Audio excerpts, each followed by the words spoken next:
Imaginez-vous être en mesure de révolutionner le monde simplement en fermant les yeux. C'est exactement ce qui s'est passé lorsqu'Einstein a découvert la relativité générale, non pas dans un laboratoire comme nous pourrions le penser, mais durant un instant où il basculait entre éveil et sommeil. Eh bien, ces quelques secondes ont littéralement changé le cours de notre humanité. Ajoutons qu'Einstein n'était pas le seul dans ce cas. Alors pourquoi fermait-il les yeux pendant 20 minutes précises chaque après-midi? Et comment Wolfgang Pauli résolvait-il des équations pendant son sommeil? Enfin, quel fut ce phénomène étrange qui a permis à Otto Lowy de concevoir une expérience révolutionnaire en neurobiologie après un rêve, lui valant plus tard un prix Nobel? Ces grands physiciens exploitaient tous sans exception exactement le même état cérébral dans le but de résoudre les énigmes les plus complexes de notre univers. Einstein, Bohr et Feynman ont tous trois témoigné de l'émergence d'idées révolutionnaires au cours de ces moments suspendus entre conscience et sommeil. Aujourd'hui, les neurosciences cognitives nous révèlent une vérité stupéfiante. Ces micro-sommeils ne sont pas de simples moments de repos, mais plutôt de véritables portails vers une intelligence augmentée. En effet, pendant que nous avons l'impression de perdre du temps à somnoler, notre cerveau, lui, orchestre en réalité une symphonie neuronale capable de résoudre l'impossible. Dans cette vidéo, je vais vous dévoiler ce secret jalousement gardé par l'élite intellectuelle mondiale. Dans un premier temps, vous découvrirez de quelle façon notre cerveau bascule entre le mode concentré et le mode diffus, libérant ainsi un potentiel créatif insoupçonné. Et surtout, je vais vous expliquer comment maîtriser cette technique millénaire afin de débloquer votre propre génie intérieur. Préparez-vous à ne plus jamais voir vos moments de fatigue de la même manière, car il pourrait bien s'avérer être la clé de votre plus grande réussite. Einstein et le principe d'équivalence. Novembre 1915, Albert Einstein finalise sa théorie de la relativité générale. Mais comment cette révolution scientifique a-t-elle émergé dans son esprit? Dans ses notes personnelles, Einstein décrit un moment crucial. L'idée la plus heureuse de ma vie m'est venue alors que j'étais dans un état entre veille et sommeil. Soudain, j'ai compris qu'une personne en chute libre ne ressentirait pas son propre poids. Ainsi, cette intuition fulgurante, le célèbre principe d'équivalence, est apparue au cours d'une de ses siestes quotidiennes. En effet, le scientifique pratiquait ce qu'il appelait le sommeil créatif. Visualisez-le assis dans son fauteuil et se laissant glisser vers le sommeil léger. Il préservait jalousement ce rituel qu'il considérait comme un véritable laboratoire mental. L'historien américain Walter Isaacson, ayant analysé les carnets du physicien, a découvert que 72% des avancées majeures d'Einstein coïncidaient bien avec ses périodes de sieste régulières. Pourtant, Einstein n'était pas le seul à exploiter ce phénomène. Otto Lowy, un rêve qui vaut un Nobel. Le cas du physiologiste Otto Lowy illustre parfaitement la puissance du sommeil dans le processus créatif scientifique. Travaillant sur la transmission des influx nerveux, il cherchait une expérience permettant de déterminer si cette transmission était électrique ou chimique. La nuit de Pâques 1920, raconta-t-il plus tard, je me suis réveillé et j'ai griffonné une idée d'expérience. À 3h du matin le lendemain, la conception complète me revint. Stimuler un cœur de grenouille, puis transférer le liquide à un second cœur pour observer s'il ralentissait également. Cette expérience, conçue pendant le sommeil, prouva définitivement la transmission chimique des influx nerveux et lui valut le prix Nobel de physiologie en 1936. Les neurologues confirment aujourd'hui que les micro-éveils nocturnes s'accompagnent effectivement d'une activité accrue dans le cortex préfrontal et l'hippocampe, région clé pour la résolution créative de problèmes. Des schémas d'ondes cérébrales particuliers. Qu'est-ce qui distingue alors ces moments si spéciaux dans le fonctionnement cérébral?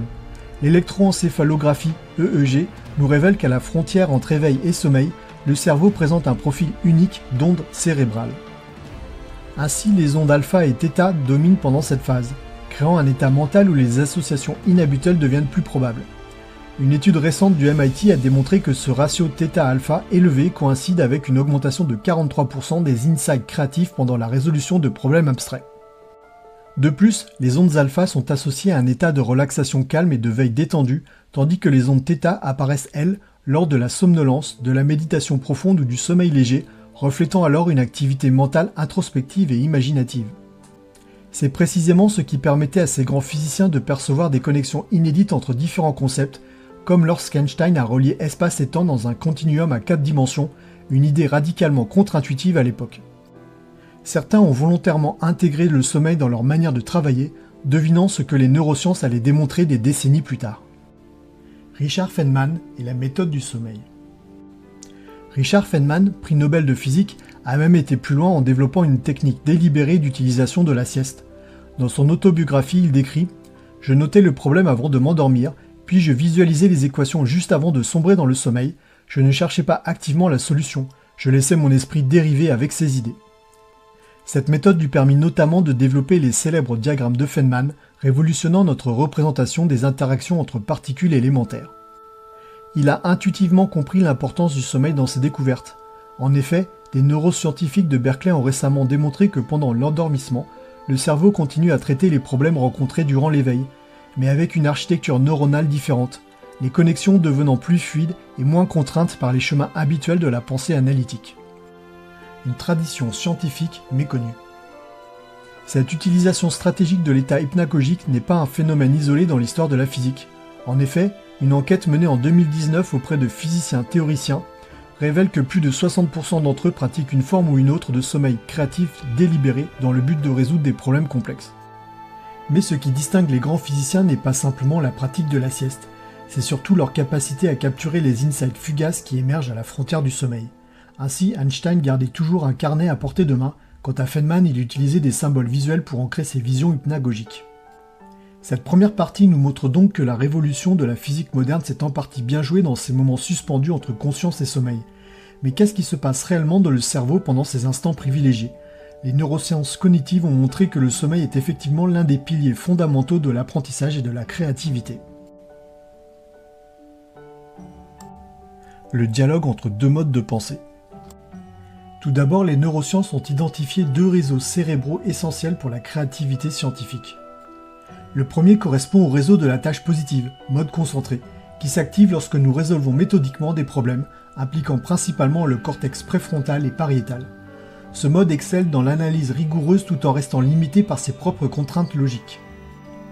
A l'inverse, le second est le réseau du mode par défaut, mode diffus, lequel fonctionne lorsque notre esprit vagabonde, mobilisant alors l'hippocampe et le cortex singulaire. Ce réseau favorise les associations libres et les connexions inattendues.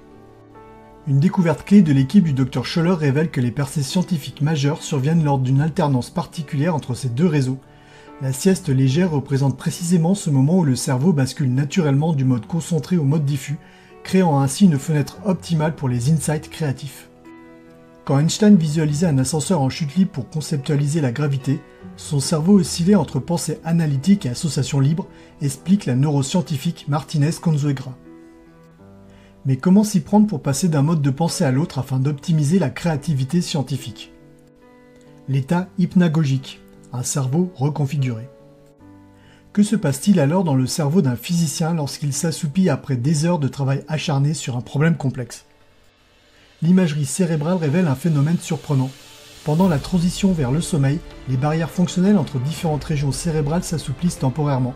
Ainsi, des zones normalement isolées commencent à communiquer, créant des possibilités de connexion conceptuelle inédites. Cette reconfiguration est particulièrement prononcée entre les régions visuelles, spatiales et de raisonnement abstrait, précisément celles nécessaires pour conceptualiser des phénomènes comme la courbure de l'espace-temps. C'est comme si le cerveau ouvrait des portes entre différentes bibliothèques de connaissances, explique le docteur Matasuoka. Les sujets présentent alors une augmentation de 37% de leur capacité à établir des analogies entre domaines distincts pendant cette phase hypnagogique. La neurochimie de l'insight scientifique. L'état de neurochimie pendant la sieste légère crée un environnement cérébral unique, particulièrement propice aux découvertes. Les recherches montrent une diminution du cortisol couplée à une légère augmentation de la dopamine et de l'acétylcholine. Cette combinaison favorise la pensée associative tout en maintenant une attention suffisante pour que les insights restent cohérents. Einstein avait intuitivement optimisé ses cycles de sommeil pour maximiser son potentiel créatif, observe le chronobiologiste Hastings. De plus, sa préférence pour les siestes de l'après-midi correspondait précisément au moment où ce ratio hormonal est naturellement le plus favorable. La mémoire de travail libérée. La physique théorique exige de manipuler mentalement des équations complexes et des abstractions sophistiquées, saturant rapidement notre mémoire de travail. Les recherches du Dr Sims ont révélé que pendant la somnolence, la mémoire de travail se réorganise. Les détails techniques s'estompent alors temporairement, tandis que les structures conceptuelles essentielles, elles, restent actives. Notons que cette décharge sélective, entre guillemets, permet une restructuration plus fluide des informations. C'est exactement ce que Einstein décrivait. Parfois, je dois vider mon esprit des détails pour voir le motif sous-jacent. Une expérience a confirmé ce phénomène. Les physiciens obtenaient de meilleurs résultats après une sieste de 20 minutes qu'après une pause de même durée en restant éveillés, grâce à cette réorganisation spécifique de l'information. Mais en quoi la physique est-elle particulièrement propice à ces approches? Pourquoi la physique bénéficie particulièrement des siestes? La physique moderne opère dans des domaines contre-intuitifs, la courbure de l'espace-temps, les particules simultanément ondes et les dimensions supplémentaires, ces concepts défiant notre intuition quotidienne. L'état hypnagogique réduit l'influence des circuits cérébraux responsables de notre perception standard du monde. Une étude a révélé une diminution de l'activité dans le cortex sensoriel primaire pendant cette phase, couplée à une augmentation dans les régions associatives. Résultat, un esprit temporairement libéré des contraintes de la réalité perçue et capable d'envisager des modèles explicatifs radicalement nouveaux. La physique quantique est si éloignée de notre expérience quotidienne que la comprendre exige de désapprendre nos intuitions habituelles, explique le physicien Carlo Rovelli. L'état hypnagogique facilite précisément ce désapprentissage. Cette compréhension des mécanismes neurobiologiques nous permet aisément désormais d'explorer comment nous pouvons, à l'instar des grands physiciens, exploiter ce potentiel caché de notre cerveau afin de stimuler notre propre créativité intellectuelle. La méthode de la sieste d'Einstein. Alors, de quelle façon sommes-nous capables de reproduire les conditions qui ont permis à Einstein et d'autres grands physiciens d'accéder à cet état cérébral privilégié? Eh bien, les recherches en neurosciences nous offrent aujourd'hui un protocole précis. La sieste de 20 minutes d'Einstein peut être optimisée selon les travaux de la Dr Sarah Mennick, spécialiste du sommeil à l'Université de Californie. Ainsi, l'objectif est d'atteindre la phase hypnagogique, stade N1 du sommeil, sans basculer dans le sommeil profond. Voici la technique. Pour commencer, choisissez un environnement calme et légèrement assombri. Puis tenez un objet dans votre main, une clé ou un stylo par exemple, au-dessus du sol. Ensuite, asseyez-vous confortablement dans un fauteuil. Il ne faut en aucun cas être allongé. À ce moment, focalisez votre attention sur votre problème ou question pendant 2-3 minutes. Puis laissez-vous glisser vers le sommeil léger. Lorsque l'objet tombe, vous serez réveillé précisément pendant la phase optimale. Cette méthode permet de capturer l'activité cérébrale exactement à la frontière entre pensée structurée et association libre, explique Mennick. C'est durant ce micro-moment que les physiciens ont souvent leurs intuitions les plus brillantes. Des tests menés sur des étudiants en physique théorique ont confirmé l'efficacité de cette approche. Une amélioration de 34% dans la résolution de problèmes abstraits après seulement 2 semaines de pratique régulière est à noter. Ajoutons qu'une autre approche permet d'obtenir également de bons résultats. La technique incubation-sommeil-résolution. Pour aborder des problèmes particulièrement complexes, les chercheurs en créativité scientifique recommandent une approche en 3 temps inspirée directement des habitudes d'Einstein. Lors de la phase 1, l'incubation active le soir, travaillez intensément sur votre problème pendant 60 à 90 minutes avant de vous coucher. Attention, n'essayez pas de le résoudre complètement, mais immergez-vous plutôt dans ses différentes facettes. Notez clairement les questions spécifiques qui vous préoccupent. La phase 2 correspond à la programmation du sommeil. Ici, juste avant de vous endormir, révisez brièvement le problème sans chercher activement de solution. Visualisez simplement les éléments clés. Selon la Dr Dread Barrett de Harvard, cette programmation oriente le travail inconscient du cerveau pendant le sommeil. Et enfin, la phase 3 est la capture immédiate le matin. Gardez un carnet à côté de votre lit. Dès le réveil, avant toute autre activité, notez vos premières pensées. C'est souvent à ce moment précis que les insights les plus précieux émergent. Einstein suivait naturellement ce protocole, explique le biographe Walter Isaacson. Ses carnets montrent qu'il notait méthodiquement ses questions le soir et ses insights au réveil, parfois encore dans un état semi-onirique. Mais attention, ça ne s'arrête pas là. Optimisation de l'environnement pour la créativité scientifique. Remarquons que l'environnement physique joue aussi un rôle crucial dans l'efficacité de ces techniques. Ainsi, les recherches du Centre du sommeil de Stanford ont établi plusieurs paramètres optimaux. La température doit être de 18-19 degrés, légèrement plus fraîche que la température ambiante normale. Cette légère baisse de température corporelle facilite alors l'entrée dans la phase hypnagogique. Puis, concernant la lumière, une semi-obscurité avec une prédominance de lumière bleutée atténuée favorise la production de mélatonine tout en maintenant une certaine activité cognitive. Enfin, quant au son, le silence complet n'est pas nécessairement optimal. Des études suggèrent qu'un bruit blanc de très faible amplitude peut faciliter la transition vers l'état hypnagogique. Einstein travaillait dans son bureau à Princeton avec ces conditions presque identiques, note le professeur d'histoire des sciences Peter Gallison. Ce n'était pas un hasard, mais une optimisation intuitive de son environnement de travail. Comment mettre cela en place à notre époque ? Applications modernes et technologies d'assistance. Les avancées technologiques récentes permettent désormais de démocratiser ces techniques autrefois réservées à une élite scientifique. C'est ainsi que des applications comme Sleep Cycle ou Muse utilisent des capteurs biométriques pour détecter précisément les phases de sommeil et vous réveiller au moment optimal. Des dispositifs comme le Dream Headband vont même plus loin en mesurant directement l'activité cérébrale par EEG, identifiant avec précision l'état hypnagogique. Ces technologies rendent accessible à tous ce qu'Einstein faisait instinctivement, explique la neuroscientifique Penny Lewis. Elles démocratisent l'accès à ces états cérébraux privilégiés. Pour finir, des entreprises comme Google et SpaceX ont intégré des pods de sieste dans leur département de recherche, reconnaissant officiellement l'importance de ces micro-sommeils pour la résolution de problèmes complexes. Intégration dans la vie quotidienne.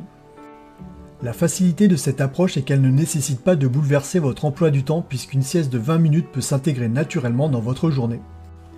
Pendant la pause déjeuner, ou entre deux sessions de travail intense, ou enfin en début d'après-midi entre 13h et 15h lorsque notre horloge circadienne favorise naturellement le sommeil léger. L'important n'est pas la durée mais la qualité de la sieste, souligne le chronobiologiste Dr Charles Czeisler. 20 minutes au bon moment valent mieux que des heures au mauvais moment. Des physiciens contemporains comme Kip Thorne, lauréat du prix Nobel pour ses travaux sur les ondes gravitationnelles, intègrent délibérément ces micro-siestes dans leur routine quotidienne. « Je ne résous pas les équations quand je suis épuisé », explique Thorne. « Je fais une sieste, puis les solutions apparaissent souvent avec clarté. » Ce que les grands physiciens nous enseignent, c'est que le génie n'est pas seulement une question d'intelligence ou de connaissance, c'est aussi savoir quand et comment laisser son cerveau travailler différemment, exploiter cette fenêtre neurologique unique où la créativité scientifique émerge naturellement. En adoptant ces techniques, vous ne deviendrez peut-être pas immédiatement ou même jamais le prochain Einstein, mais vous donnerez à votre cerveau les meilleures conditions afin de connecter des idées, résoudre des problèmes complexes et qui sait avoir votre propre révolution scientifique. Nous voici au terme de notre exploration de ce secret jalousement gardé des plus grands physiciens, c'est-à-dire la puissance créative de la sieste et de l'état hypnagogique. Lorsqu'Einstein ferme les yeux dans son bureau de Princeton, ce n'est pas simplement dans le but de reposer son esprit fatigué, mais c'est aussi pour accéder délibérément à un état cérébral unique où les barrières conceptuelles s'effondrent, où les associations inattendues deviennent possibles et où l'impossible devient imaginable. Ce que la science moderne nous révèle, c'est que ces instants fugaces entre éveil et sommeil ne sont pas des moments perdus, ils représentent peut-être les secondes les plus précieuses dans le processus créatif scientifique. Ce basculement neurologique, cette danse entre le mode concentré et le mode diffus, entre ondes bêta et ondes θ, crée littéralement un terrain fertile pour l'émergence d'idées révolutionnaires. Imaginez un instant la théorie de la relativité, les équations de la mécanique quantique et les fondements de la physique moderne, ces piliers de notre compréhension de l'univers ont peut-être émergé non pas dans le fracas intellectuel de la réflexion intense, mais dans le silence feutré de ces moments suspendus entre deux mondes. Et le plus extraordinaire, c'est que ce pouvoir ne leur est pas exclusif. Et oui, les mêmes mécanismes neurobiologiques sont présents dans chacun de nos cerveaux, les mêmes transitions entre états de conscience, les mêmes recablages synaptiques et les mêmes fenêtres d'opportunités créatives s'ouvrent quotidiennement pour chacun d'entre nous. En mettant en pratique les techniques que nous avons explorées, la sieste d'Einstein et le protocole d'incubation sommeil-résolution, vous ne suivez pas simplement une recette de productivité, mais vous marchez littéralement dans les pas neurologiques des plus grands génies de la physique. En réalité, vous donnez à votre cerveau la chance de faire ce qu'il fait de mieux, c'est-à-dire connecter l'inattendu, percevoir l'invisible et imaginer l'inimaginable. Notre société valorise l'hyperactivité, la productivité constante et l'attention soutenue. Pourtant, la véritable innovation naît souvent dans ces interstices, ces moments de relâchement contrôlé et ces espaces entre deux pensées. La prochaine fois que vous vous sentirez somnolent face à un problème complexe, surtout ne luttez pas. N'avalez pas non plus une autre tasse de café pour rester artificiellement alerte. Suivez plutôt l'exemple d'Einstein. Fermez les yeux et laissez votre esprit dériver vers cette frontière fascinante. Gardez bien un carnet à portée de main afin de capturer les idées qui émergeront. Car c'est peut-être là, dans ce territoire inexploré entre conscience et rêve, que votre plus grande idée vous attend. Comme l'a si bien dit Einstein lui-même, l'imagination est plus importante que le savoir est limité, l'imagination encercle le monde.